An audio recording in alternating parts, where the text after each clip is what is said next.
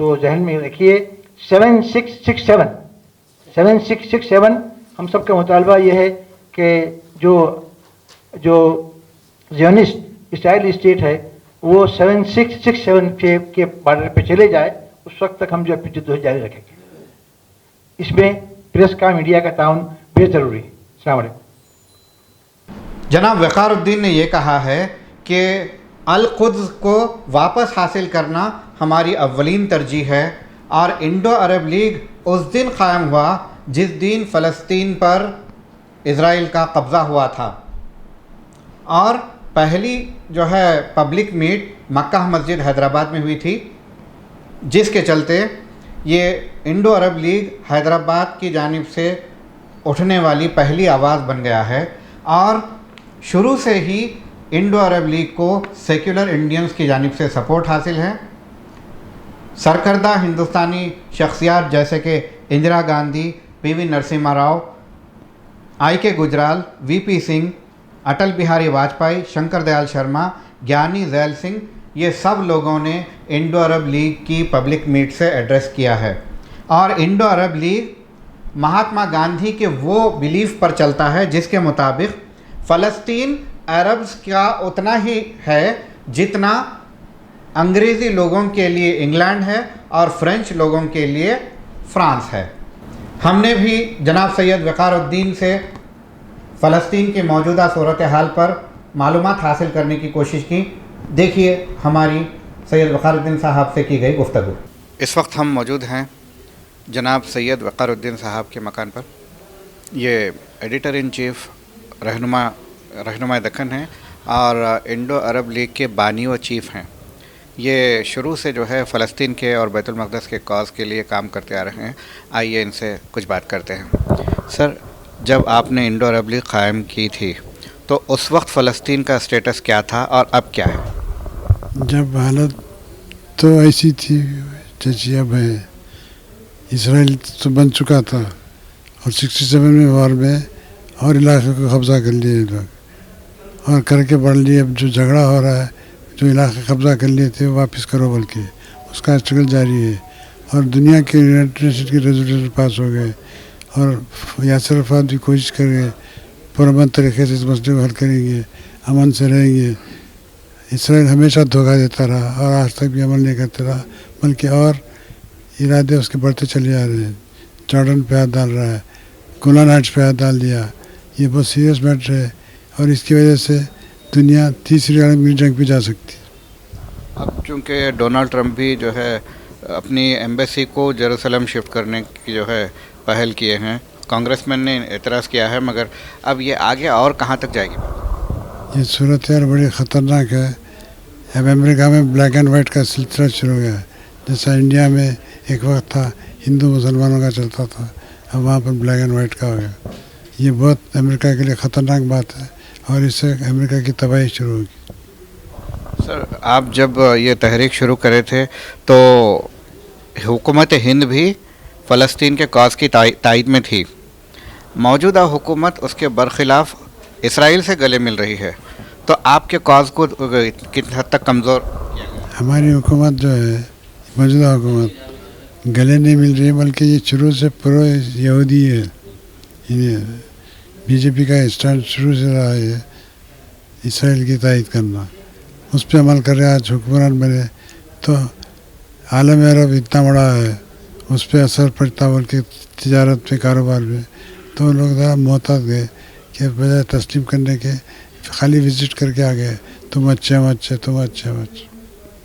تو موجودہ صورتحال میں جہاں امریکن حکومت بھی جو ہے اسرائیل کے جو ہے فیور میں کام کر رہی ہے اور ہندوستانی حکومت بھی کام کر رہی ہے، تو آپ کے مشن کو تقویت ملنے کے لیے اب کوئی راہ امید کی کرن ہے؟ نہیں، عوامی طاقت سب سے آگے ہوتی ہے. آج عوام میں شعور پیدا ہو گیا ہے اور عالم عرب میں خاص طور سے نوجوان طبقہ بالکل تیار ہے، کسی قیمت پہ بھی حاصل کرنے کے لیے، جان دینے کے لیے تیار ہے، سب کچھ تیار ہے. اور صورتحال بگڑتے چلے جا رہی ہے اور صورتحال بہت خراب ہو جائیں گی. اسی لیے میں نے کہا ہے اگر یہ حالت ایسی برقرار رہیں گی تو خدا نہ خواستہ تیسری عالمگیر جنگ نہ شروع ہو جائے. تو نوجوانوں میں شعور بیداری کے تعلق سے حکومت ہندوستانی لیول پر اور بین الاقوامی لیول پر کچھ کام ہو رہا ہے؟ بین الاقوامی لیول پہ کام اس طرح ہو رہا ہے کہ عرب جو تحریک چل رہی ہے فلسطین کی وہ لوگ ایکٹیو ہے، اور ہندوستان سے تو ایسی کوئی تحریک نہیں چل رہی ہے، بجائے کہ ہمارے جیسے آرگنائزیشن جلد سے کرے اور عوام کو جھنجھوڑے. یہ چیز جاری رہے گی. عوام کی رہنما کو بنانے میں ایک رول پلے کر رہے ہیں، اور یہی میں نے بتایا کہ ہم یہ طے کیے کہ ہندوستان کے تمام بڑے شہروں میں جلد سے کر کے یہ بتائیں گے کہ حق اور انصاف کی بات کیا ہے. اور اس میں دو بات نہیں ہے جس کو مہاتما گاندھی جی انڈورس کیے، نہرو صاحب انڈورس کیے. اب کیا میں نے کیا، آپ نے کی یہ چیز، تو اس کو ہونا ہے آج کل، یا تو اس کی بھاری قیمت ہندوستان کو ادا کرنے پڑی. ابھی سے شروع ہو گیا، لوگ واپس ہونا شروع ہو گئے ہر وقت، اور معاشی حالت ہماری بگڑ رہی ہے ملک کی. تو سمجھنا چاہیے کہ ہمارے انٹرسٹ میں، انڈیا کے انٹرسٹ میں جو عرب ورلڈ ہے وہ ہے یا اسرائیل یہودی. آج دیکھیے نیوز آئی ہے، فرانس 13% اپنی انکم فلسطین پہ خرچ کرے گا. دیکھا آپ نے نیوز؟ تو چینج آ گیا. فرانس جیسا ایک زمانے میں آؤٹ رائٹ سپورٹ کرتا تھا فرانس سگنیٹ وغیرہ، آج تبدیلی آ گئی. اور اس طرح تبدیلی آئیں گی کیونکہ ہر ایک کو تجارت سے، اپنی معیشت سے دلچسپی ہے، اور یہ چیز شروع ہو چکی ہے. ہندوستان کو بھی غور کرنا پڑے گا، ورنہ بہت نقصان اٹھانا پڑے گا. اس کے علاوہ دنیا میں آپ کے ہم خیال ملک ہوں گے، تو ان کو آپ فیور میں لینے کے لیے کیا قدم اٹھا سکتے ہیں؟ ہم کیا، بہت سارے لوگ ہمارے فیور میں ہیں. بدقسمت یہ ہے کہ عالم عرب میں کوئی لیڈرشپ نہیں ہے. ایک شخص تھا، وہ شاہ فیصل مرہون تھے، بہت اچھی شخصیت تھی. وہ لیول کا کوئی شخصیت نہیں ہے. صدام حسین بیچ میں آئے تھے، بہت سخت رویہ تھا ان کا اسرائیل کے بارے میں، ان کو بھی ایک ترکیب سے ختم کر دیا گیا. تب یہ اسٹرگل جاری ہے، مگر تحریک چل رہی ہے. حماس کی تحریک جاری ہے، فلسطین کی تحریک جاری ہے، اور یہ تحریک بڑھتی جائے گی، عالم عرب میں پھیلتی جا رہی ہے. اور وہ دن دور نہیں ہے جب عرب خود اپنے علاقے کو آزاد کریں گے انشاءاللہ. آپ طیب اردغان کو کیسے دیکھتے ہیں اس معاملے میں؟ بہت سنسیئر آدمی ہے. وہ بات کیا کرتا ہے، صرف ایک ہی بات کرتا ہے، انصاف کی بات کرتا ہے، جمہوریت کی بات، اصول کی بات. اس پہ کیا غلط بات؟ تو ان کی لیڈرشپ میں یہ کام کو آگے نہیں بڑھایا جا سکتا؟ ان کی لیڈرشپ میں یہ جو فلسطین کے کاز کو سب مل کے، ساری دنیا کے ممالک مل کے، یہ تحریک جو ہے وہاں سے آئی ہے. ہم ان کو بہت چاہتے ہیں، پسند کرتے ہیں، کیونکہ انہوں نے صحیح رخ اختیار کیا ہے. بہت اچھے آدمی ہیں. میں بھی ترکی گیا تھا، روف ڈنٹاک صاحب سے ملا تھا. سمجھے آپ، ان کے ذہن صاف ہے ان لوگوں کے، اور ضرور ترکی بہت اہم رول پلے کرے گا. ہم سے بات کرنے کا شکریہ. یہ تھے جناب سید بخادر الدین صاحب. انہوں نے بتایا کہ فلسطین کے کاز کو آگے بڑھانے کے لیے ایک بہترین لیڈر کی ضرورت ہے، اور رجب طیب اردغان کو انہوں نے ایک بہترین شخصیت قرار دیا ہے، بہترین لیڈر قرار دیا ہے.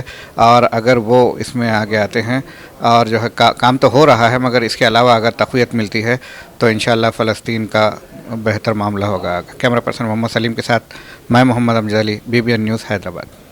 فلسطین کے سابقہ صدر یاسر عرفات نے ہندوستان وزٹ کیا تھا، اور موجودہ صدر محمود عباس نے بھی انڈو عرب لیگ کی جانب سے دعوت نامہ قبول کیا ہے، اور امید کی جاتی ہے کہ بہت جلد وہ حیدرآباد کا دورہ کریں گے.